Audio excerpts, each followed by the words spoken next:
श्री गणेशाय नमः। श्री सरस्वतीये नमः। श्री परमात्मने नमः। श्री जानकी बल्भो विजयते तरंग। श्री राम कथा रस रसिक प्रभु शंभुनाथ हनुमान। प्रेम सहित आसन धरहूं सुनहु कथा करुगान। सिया बर रामचंद्र की जय।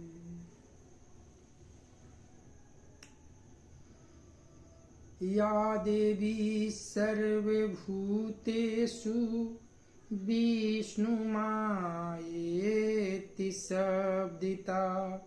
नमस्तस्यै नमस्तस्यै नमस्तस्यै नमो नमः। या देवी सर्वभूतेषु महासरस्वती रूपेण संस्थिता। नमस्तस्यै नमस्तस्यै नमस्तस्यै नमो नमः। या देवी सर्वभूतेषु महालक्ष्मी रूपेण संस्थिता। नमस्तस्यै नमस्तस्यै नमस्तस्यै नमो नमः। या देवी सर्वभूतेषु मातृरूपेण संस्थिता। नमस्तस्यै नमस्तस्यै नमस्तस्यै नमो नमः। या देवी सर्वभूतेषु सर्वशक्तिरूपेण संस्थिता। नमस्तस्यै नमस्तस्यै नमस्तस्यै नमो नमः।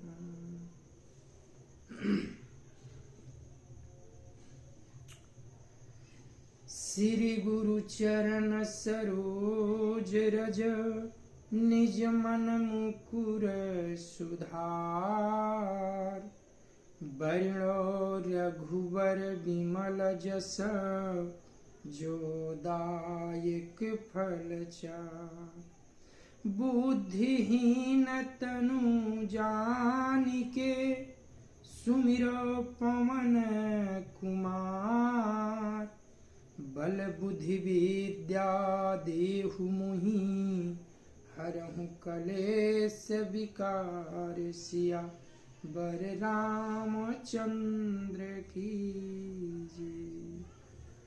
सर्वप्रथम गजानन महाराज के चरणों में बारंबार वंदन। तत्पश्चात मां सरस्वती के चरणों में कोटि कोटि नमन।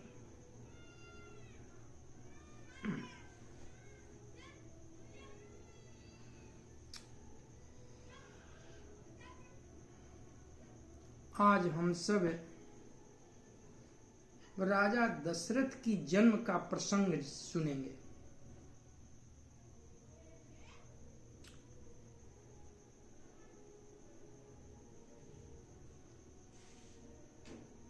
महाराज अज एक प्रतापी राजा हुआ करते थे। बड़ा ही धर्मात्मा एवं पुरात्मा धर्मज्ञ, बड़ा ही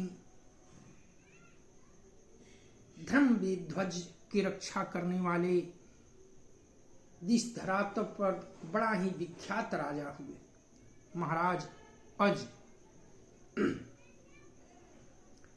एक बार की बात है कि महाराज अज संध्या वदन ध्यान मग्न होकर कर रहे थे।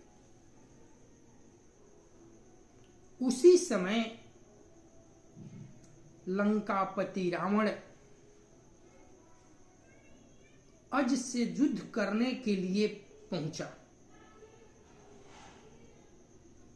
देखा रावण कि राजा अज जो है अभी पूजा कर रहे हैं, ध्यान में है। रुक कर प्रतीक्षा करने लगा कि जब इनका ध्यान खत्म होगा तब मैं इनसे युद्ध करूंगा। कुछ देर बाद रावण देखा कि महाराज की जब पूजा समाप्त हुई, ध्यान समाप्त हुआ, तो उन्होंने आचमन जो हाथ में जल लिए थे उसको पीछे फेंक दिया।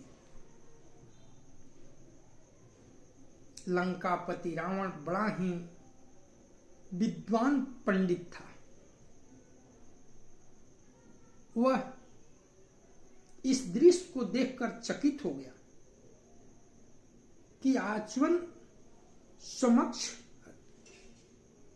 रखा जाता है, फेंका जाता है, इन्होंने पीछे फेंका, इसका कारण क्या है? वह महाराज के पास गया और इस बात को जानने के लिए पूछा कि हे राजन, अभी अभी आपने जो आचमन पीछे फेंका है किस कारण से? मैंने तो शास्त्र में ऐसा कहीं नहीं सुना। महाराज अज ने रावण को बताया कि हे पंडित रावण, यहां से 1 योजन की दूरी पर एक गैया घास चर रही है। जब मैं ध्यान में था तो ये दृश्य मैंने देखा कि यहां से ठीक इस दिशा में एक गैया घास चर रही है और तब तक वहां एक सिंह जो है उस पर झपटने वाला ही था गैया को मारने के लिए। तब मैंने आचमन को संबोधित करके पीछे की ओर फेंका। रावण को इस बात पर तनिक भी विश्वास न हुआ। वह उसी दिशा में 1 योजन की दूरी पर गया तो क्या देखता है कि वहां एक गैया हरी हरी घास चर रही है और थोड़ी दूरी पर एक सिंह जो है कई बाणों से घायल तड़प रहा है।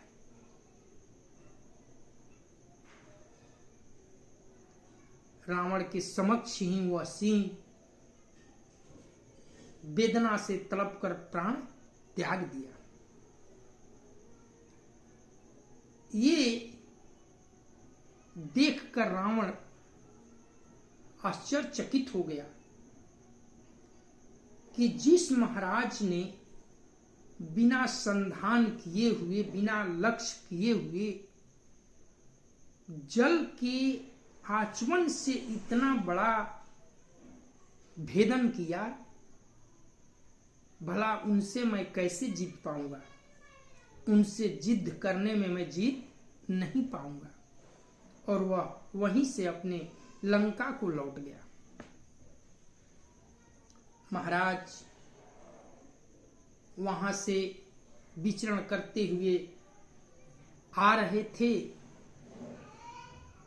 तो रास्ते में उन्हें एक सरोवर, सुंदर सरोवर दिखाई दिया जिसमें एक कमल का बड़ा ही सुंदर फूल खिला हुआ था। उस फूल को देखकर महाराज अज का इच्छा जगी कि इस फूल को क्यों न प्राप्त कर लिया जाए, बड़ा ही सुंदर फूल। इस इच्छा से महाराज उस सरोवर में प्रवेश कर गए। लेकिन चमत्कार हुआ कि महाराज ज्यों ज्यों आगे उस फूल के नजदीक पहुंचते गए, त्यों त्यों वह फूल जो है उनसे दूर हटता गया। बड़ी सोच में पड़ गए महाराज। चले जा रहे हैं, फूल दूर होते जा रहा है। अंत में उन्होंने आकाशवाणी सुनाई दी। आकाशवाणी हुई कि अय महाराज, आज इस फूल को आप प्राप्त नहीं कर सकते, क्योंकि आप निसंतान हैं, आपका कोई संतान नहीं है। ये आकाशवाणी सुनकर पुनः अपने महल को लौट आए और ब्रह्मा से निवेदन करने लगे कि हे शंकर, हे ब्रह्मदेव, हे विष्णु, हमें संतान की प्राप्ति कीजिए। उनकी और इस दुख में दुखित रहने लगे। उनकी दुख पीड़ा को ब्रह्मा जी ने देखा, बड़ी दुखित हुए। तब उन्होंने प्रेरणा प्रेरित कर अयोध्या नगरी के तट पर सरजू नदी के किनारे एक गरीब ब्राह्मण और ब्राह्मणी रहती थी।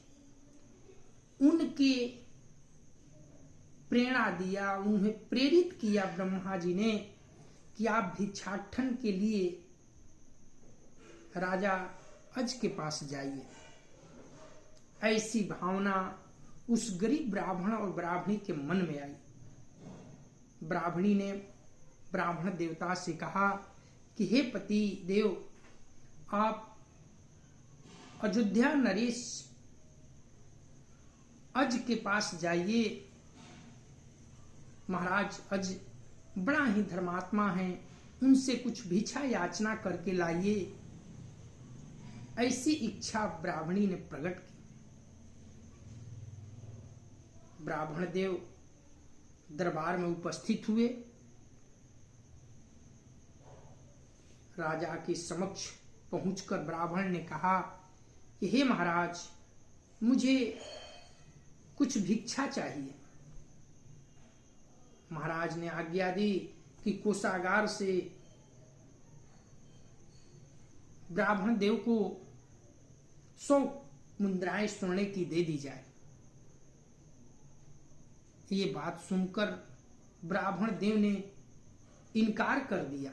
नहीं महाराज, वो मुद्राएं आपका नहीं है, वो प्रजा का है। मैं प्रजा का धन आपके हाथ से नहीं लूंगा। फिर महाराज ने गले में जो हार पहनी रखी थी उसको निकालकर ब्राह्मण को अर्पण करने लगे। फिर ब्राह्मण देव ने कहा, नहीं महाराज, ये हार भी आपका नहीं है, ये प्रजा का ही धन है। जिसको आपने अपनी परिश्रम से उपार्जन किया है वही धन मैं ग्रहण कर सकता हूं, ले सकता हूं। ऐसी बात जब सुनी महाराज अज ने, तो महाराज थे, उन्होंने परिश्रम कहां किया, उन्होंने धन उपार्जन तो किया नहीं। सोच में पड़ गए कि मेरे पास देने के लिए ब्राह्मण देव की कुछ नहीं। कहे कि ठीक है। बिन भिक्षा लिए हुए ब्राह्मण देवता अपनी कुटिया को लौटकर चले गए। लेकिन महाराज ने ठान लिया कि मैं परिश्रम करके धन उपार्जन करूंगा और ब्राह्मण देवता को अवश्य दान दूंगा। इसलिए उन्होंने क्या किया कि भेष बदलकर एक मजदूर का रूप बनाया और रात्रि में निकल गए काम की तलाश में।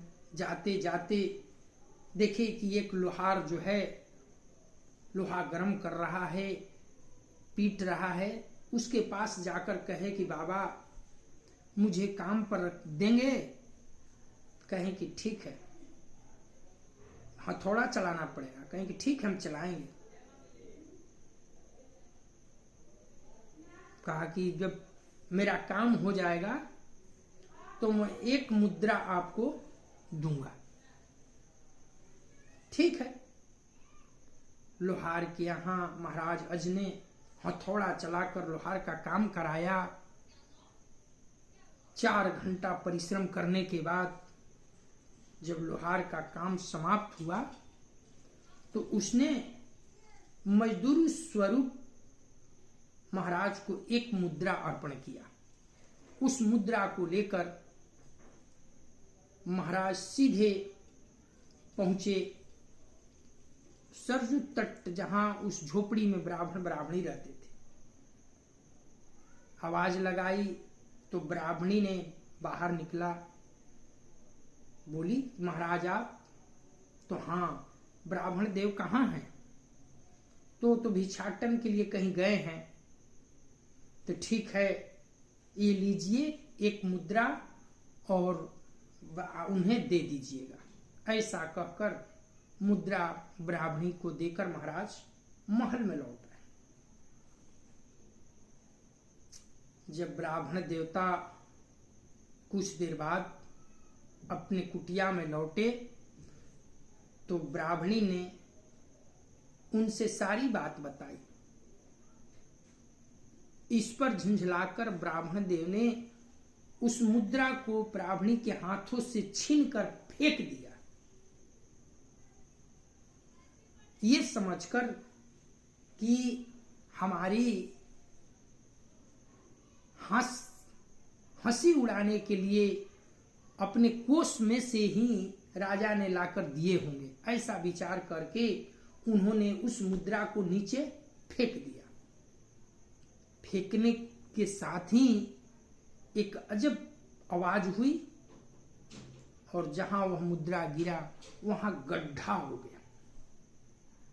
दोनों प्राणी दौड़कर गए, देखे तो वहां झुप झुप कुछ दिखाई दे रहा है। ब्राह्मण देव ने उसे साफ किया तो क्या देखते कि सोने का रथ उसमें से निकला और आकाश की ओर चला गया। ब्राह्मण देव देखते रह गए, ये क्या हुआ। फिर थोड़ी देर बाद दूसरा रथ निकला और वो भी आकाश मार्ग की ओर चला गया। दोनों प्राणी आश्चर्यचकित होकर हाथ जोड़े ये दृश्य देख रहे हैं। क्रमशः तीसरा, चौथा, 5वां, 6वां, 7वां, 8वां, 9वां 9 रथ निकले उस गड्ढे से और सब के सब आकाश की ओर चले गए। अंत में एक 10वां रथ भी निकला जिस पर एक शिशु बालक बड़ा ही सुंदर बैठा था, रो रहा था और वह रथ आकर जमीन पर रुक गया। दोनों प्राणी दौड़कर उस बालक को उठा लिए। ब्राह्मण देव ने कहा कि ये महाराज की जो मुद्रा था उसी का ये देन है और वह मुद्रा महाराज का था तो ये बालक भी महाराज का हुआ। वो ले जाकर उस बालक को महाराज के गोद में सौंप दिया और कहा कि हे महाराज, ये आपने जो मुद्रा दिया था सारी कहानी बताए और 9 रथ जो आकाश में चला गया है, 10वां रथ पर इस बालक विराजमान था, इसलिए इसका नाम दशरथ पड़ेगा। और वही दशरथ आगे चलकर कौशल नरेश, अयोध्या नरेश, श्री रामचंद्र जी के पिता महाराज दशरथ हुए। इस तरह से महाराज दशरथ की जन्म की कथा जो है विख्यात है। हमें जानकर ये खुशी हुई होगी कि आप सबों को ये कथा पसंद आए, और यदि जब ये कथा पसंद आए, अच्छी लगे, तो कमेंट या मैसेज देकर हमें कृतार्थ करें।